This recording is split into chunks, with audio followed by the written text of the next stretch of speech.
वो परम सौभाग्यशाली हैं जिनको लोग चाहते ज़्यादा, मानते ज़्यादा और समझते ज़्यादा हैं। वो बहुत स्पेशल लोग होते हैं जिनको किसी का भी प्रेम मिलता है।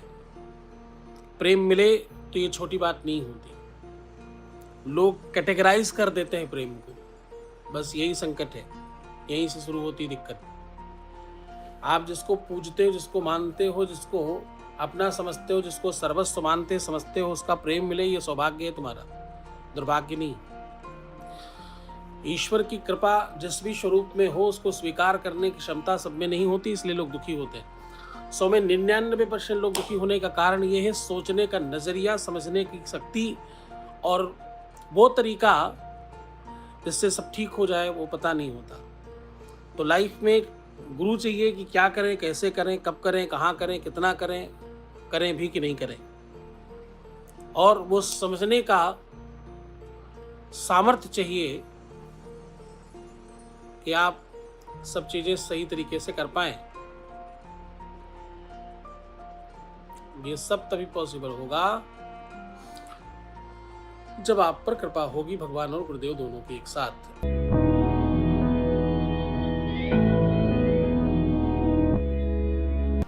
जीवन में कोई और तब आता है किसी की भी लाइफ में जब तुम कोई स्पेस छोड़ते हो, जब तुम कोई कमी छोड़ते हो, जब तुमसे कोई कमी रह जाती, जब से तुमसे कोई गलती हो जाती, जब तुमसे कोई चीज़ छूट जाती है तो कोई और उसका उपयोग करता है। जिस समय कोई लाइफ में किसी के आ जाए बस उसी समय तुम्हारे सबसे ज़्यादा धर्म की जरूरत है। तुम्हारे समझदार होने की आवश्यकता सिर्फ उसी समय पड़ती है। तुम कितने समझदार हो, तुम कितने जानकार हो, तुम कितने बेहतर व्यक्ति हो, ये उसी समय पता चलेगा जब कोई और थर्ड पर्सन आएगा। आपकी दुकान जिस मार्केट में है उसी मार्केट में कोई और जब दुकान खुलेगी तब पता लगेगा आपके असली ग्राहक कौन है और आपका प्रोडक्ट कितना बेहतर है। ये सामग्री रिश्ता नहीं होता, लेकिन फिर भी उसको समझने की कोशिश करिएगा। जीवन में जब कोई आ जाए तो उस समय तुम और ज़्यादा परेशान हो जाते हो और उस परेशानी में बड़ी गलतियां करते हो। मैं आपको निवेदन कर रहा था कि जब कोई और लाइफ में आ जाए, जब ऐसा कोई संकट आए तो उस समय तुम बड़ी बड़ी गलतियां करने लगते हो। तुम ऐसा कर रहे होते हो कि सामने वाला जीत जाए। जीवन एक खेल है। खेल में, युद्ध में, राजनीति में, नीति में, शतरंज में जीतना आपके दिमाग का काम होता है। जिस समय रिश्ता नाजुक हो, जिस समय रिश्ता खराब हो, जिस समय कोई छोड़कर जा रहा हो, जिस समय कोई और बीच में आ रहा हो, उस समय तुम्हें और बुद्धिमान होने की जरूरत है, मूर्ख बनने की जरूरत नहीं है। तुम क्या करते हो? तुम मूर्ख बन जाते हो। तुम में से कितने लोगों को पता है कि शतरंज का अच्छा खिलाड़ी कितनी चालें आगे की सोच कर चाल चलता है? पता है कुछ किसी को?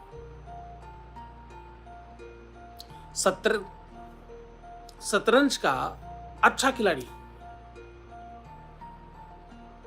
कितनी चाल मतलब मैंने घोड़ा अपना आगे रखा, उसने हाथी रखा, मैंने गधा रखा, उसने कुछ और रखा, मैंने ऊंट रखा, उसने पैदल रखा, मैंने वजीर रखा, उसने कुछ और रखा। तो ये एक पर एक चाल, फिर दूसरी चाल, फिर तीसरी चाल, चौथी चाल, पांचवी चाल, छठी चाल, कितनी चालें आगे की सोच कर काम करता है मालूम? 17 चालें आगे, 17 चाल वो और आगे सोच लेता है कि तुम यही ही चलोगे। अच्छा खिलाड़ी तुमको वहां से मार देता है। तो दुनिया में अगर आपने गलतियां करनी शुरू कर दी तो समझो सामने वाला तो जीत जाएगा। पहली तो उसकी जीत यहीं से हो गई कि उसने तुम्हारे व्यक्ति को तुमसे छीन लिया है, पहली जीत। अब दूसरी जीत तुमने और सुनिश्चित कर दी उस आदमी से खूब सारे क्वेश्चन कर करके। कहां बिजी थे, किससे बात हो रही थी, शाम को तो तुम यहां नहीं जाते हो, इतने बजे कहां थे, ऐसा क्यों किया, वैसा क्यों किया। अब तुम क्या कर रहे हो कि एक व्यक्ति दूर जा रहा था उसको और धक्का मार रहे हो, हाँ जाओ और जाओ और जाओ और चले जाओ, दूरी चले जाओ, और चाहते हो कि पास आए। कर्म उल्टे कर रहे हो, इच्छाएं अपोजिट रख रहे हो। इसमें क्या होगा कि तुम्हारा आज सब खराब कर दोगे, तुम सब बर्बाद कर दोगे। जिस समय झगड़े का टाइम हो, जिस समय सामने वाला क्रोध कर रहा हो, उस समय और इरिटेट करने वाली बातें क्यों करते हो? उस समय तो और मीठी बात करो, अपनी तरफ खींचने की बात करो, कुछ ऐसा करो कि वापस आ जाए। और झगड़े करना, और पुलिसियागिरी करना, और जासूसी करना, और ज्यादा पीछे पड़ जाना, इतने बजे ऑनलाइन तुम भी थे, वो भी थे, ये भी थे, वो भी थे, कर लो सत्यानाश और जलाकर राख कर लो अपना सब। विश्व में तुम्हारा कोई नहीं है, न तुम किसी के हो। जागीर नहीं है प्रेम रजिस्ट्री नहीं है। रजिस्ट्री किया हुआ तो प्लॉट लोग छीन ले जाते हैं। इन रिश्तों को कौन बचा पाएगा? तुम्हारा खुद का जागृत रहना जरूरी है। विषम टाइम पर तो और ज्यादा प्यार से बात करो, जितना हो सके बातों को अवॉइड करो। ऐसी कोई बात नहीं करनी जिससे इरिटेशन बढ़े, ऐसा कुछ भी नहीं ही करना किसी भी सूरत में जिससे इरिटेशन बढ़े और संबंध खराब हो, जिससे झगड़े हो। ऐसा काम नहीं करना। झगड़ा दो लोगों के बीच में होता है, एक झगड़ा नहीं करता। एक चिल्लाता रहे, तुम कुछ जवाब ही नहीं दो, तुम उस तरह से रिएक्ट ही नहीं करो, तो झगड़ा थोड़ी होगा। क्रोध करना बोलेंगे उसको।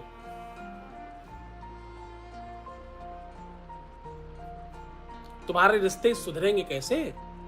तुम्हारा प्यार तुम्हें मिलेगा कैसे? तुम्हारा वैवाहिक जीवन बचेगा कैसे? तुम्हारा शादी होगा कैसे? तुम्हारा ब्याह कैसे हो जाएगा? तुम्हारे आचरणों से, तुम्हारे लक्षणों से, तुम्हारे व्यवहार से। इंसान का परिचय क्या है? तुम कौन हो? मैं तुमको बोलूं तो तुम अपना नाम बताओगे? शीला गुप्ता, नंदनी, उमेश, नवीन, ये तुम्हारा नाम सामाजिक हो सकता है, ये तुम्हारा परिचय नहीं। नवीन नाम का कोई और भी हो सकता है, शीला नाम की कोई और भी हो सकती है, मनीषा नाम की कोई और भी हो सकती है, हाँ? पर तुम्हारे जैसा कोई और नहीं हो सकता। तुम यूनिक आईडी हो, यूनिक आइडेंटिटी हो। तुमको यूनिक ही रहना है। वो तुम्हारी यूनिकता को समाप्त करना ही तुम्हारे प्यार को खत्म कर देना है। तुम जो हो वो रहो, तुम्हारा परिचय तुम्हारा बनाए रखो, तुम्हारी काबिलियत बनाए रखो। वो कौन सी चीज है जिस कारण से कोई व्यक्ति तुम्हारा है, ये बात अगर तुमको नहीं पता तो तुम्हारा रिश्ता आज नहीं कल टूट ही जाएगा। बेटा हो, बहू हो, भाई हो, बंधु हो, सखा हो, आज कोर्ट कचहरी में जाकर देखो, हर रिश्ता एक दूसरे से युद्ध करता बैठ रहा है। घरों में पहले जगह कम थी, लोग ज्यादा थे, प्यार से रहते थे। अब जगह बढ़ती जा रही, लोग कम होते जा रहे हैं। लोग झगड़े कर रहे हैं एक दूसरे के साथ, प्यार ही नहीं है। अपनों को छोड़कर बाकी सबसे मित्रता है, बस अपनों के साथ दिक्कत है। अरे भैया, अपना जैसा भी है, अपना है वो, इसलिए तो अपना है, इसलिए वो जैसा भी है उसे एक्सेप्ट करना है। आपका है ना, आप उसे एक्सेप्ट करो, वो आपको एक्सेप्ट करेगा।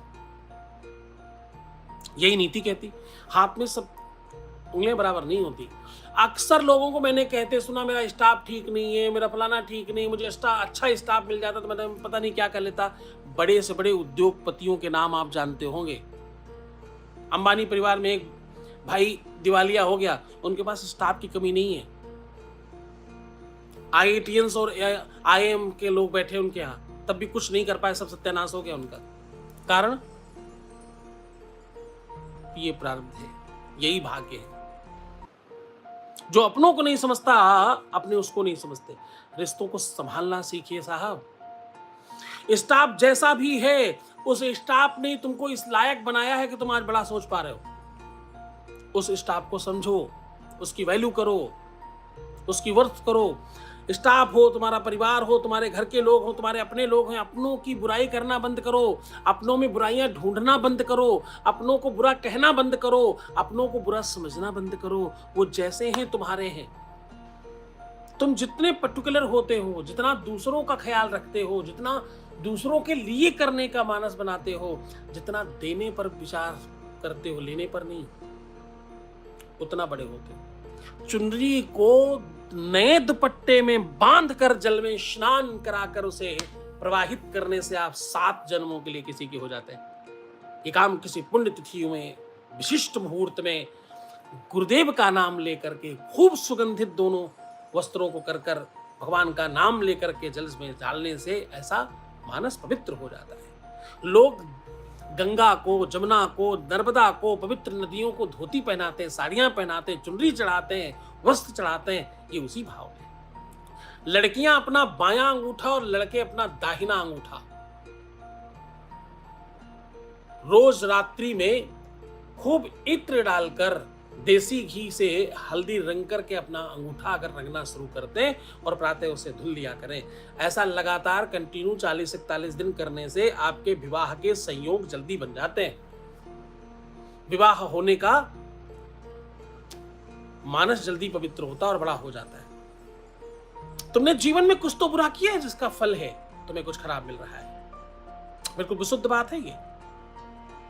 इसमें कोई कुंडली देखने की जरूरत थोड़ी पड़ती, और इसको केवल कोई गुरु, कोई सिद्ध महात्मा ठीक कर सकता, दुनिया की और कोई ताकत नहीं। मैं तो यहां से बैठे बैठे छू कर दूं तो भी ठीक हो जाता तुम्हारा काम। ऐसे थोड़ी 25 लाख से ज्यादा लोग ठीक हो चुके हैं।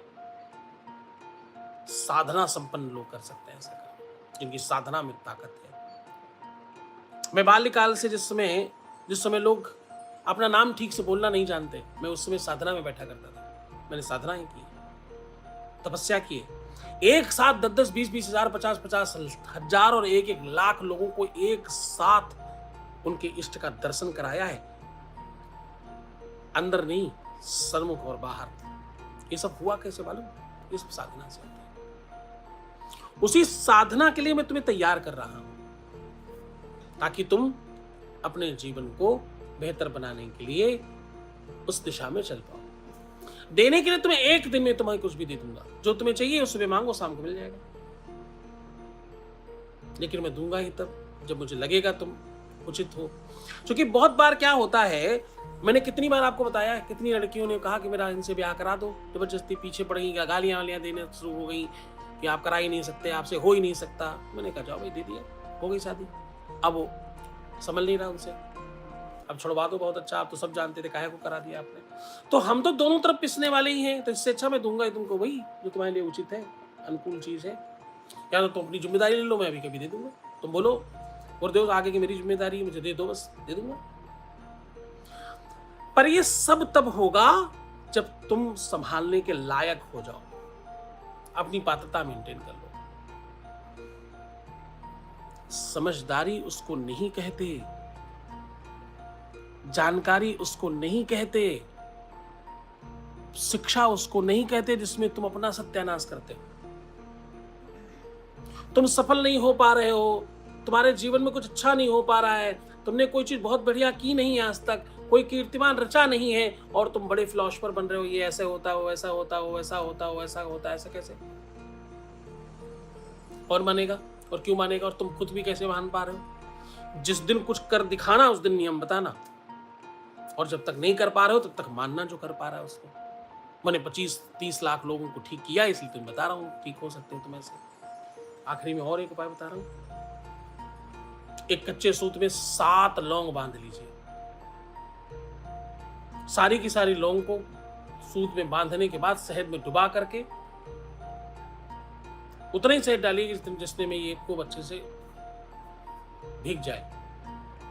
एक ऐसे कागज से ढकना है जो थोड़ा हार्ड हो और उसके ऊपर रखा जा सके आराम से, उसी शेप में कटा हुआ तो और अच्छा है। उसमें अपना और अपने पार्टनर का, रिश्ते का, पति का, पत्नी का, तुम्हारे सास बहू का, जिसको तुम ठीक करना चाहते हो, जिसको अनुकूल करना चाहते हो, प्रेमी प्रेमिका कोई भी हो, उसका नाम लिखो, और जिधर नाम लिखा उसे अंदर की ओर रख करके ढक दो, और ऊपर से कोई सामग्री जरूर रख लो। रात में अपने इष्ट से अपने प्रार्थना करो, गुरु से अपनी प्रार्थना करो, इष्ट से, भगवान से, ईश्वर से, अपने कुल देवता से प्रार्थना करो। हे प्रभु, हे गुरुदेव, हे मेरे परमपिता परमात्मा, हे मेरे इष्ट, हे मेरे कुल देवता, हे मेरे ग्राम देवता, हे मेरे स्थान देवता, मुझ पर कृपा करें और मेरे सारे पापों को काट कर मेरे पुण्य का वर्धन करें, मेरे पुण्य से ये लाभ मुझे दे दें, मैं ऐसा ऐसा चाहती हूं या ये चाहता हूं। इस प्रकार से प्रार्थना करिए और सो जाइए। सवेरे उठकर सबसे पहले वो दिया से, उस बर्तन से उठाकर उस कागज को जलाइए। उस कोयले को अपनी नाभि पर खूब अच्छी तरीके से लेपन करिए। अभी आपने नहाया नहीं है, ध्यान रखिएगा। और ये जो धागा है, इसको उसी समय अपने कमर में बांध दीजिए। स्नान कीजिए, भीगने दीजिए, शुद्ध हो जाइए, खूब साफ हो जाइए, खूब अच्छी तरीके से स्नान कीजिए। इसको इस तरह से साफ कीजिएगा ताकि इसका शहद, इसकी मिठास जो है बाहरी तौर पे आपके बदन पे ना लगे। इस तरह जरूर साफ कर लेना और 24 घंटे इसे बांधे रखिए। 24 घंटे के बाद या तो ये खुद खुलकर गिर जाएगा, अन्यथा आप इसे निकाल कर कहीं जल प्रवाहित करें या गड्ढे में गाड़ें या जला दें। इसकी लौंगे गिरती हैं, लौंगे टूट जाती हैं, धागा अपने आप निकल जाता है। चिंता मत करना, समझना वो शक्तियां ले गई अपना हिस्सा और अब तुमको ठीक कर देंगे, तुम व्यवस्थित हो जाओगे। तुम ठीक हो जाओगे, तुम्हारा सब व्यवस्थित हो जाएगा। तो आप खुश रहो, मुस्कुराओ, सुंदर बनो, हर आधे घंटे में प्रणाम करके पानी पियो, अपना बहुत बहुत बहुत बहुत ख्याल रखो। तुम हो, तुम स्वस्थ हो, तुम प्रसन्न हो और तुम बेहतर हो तो ही जीतो, इसलिए अपना ख्याल रखिए। खूब आशीर्वाद।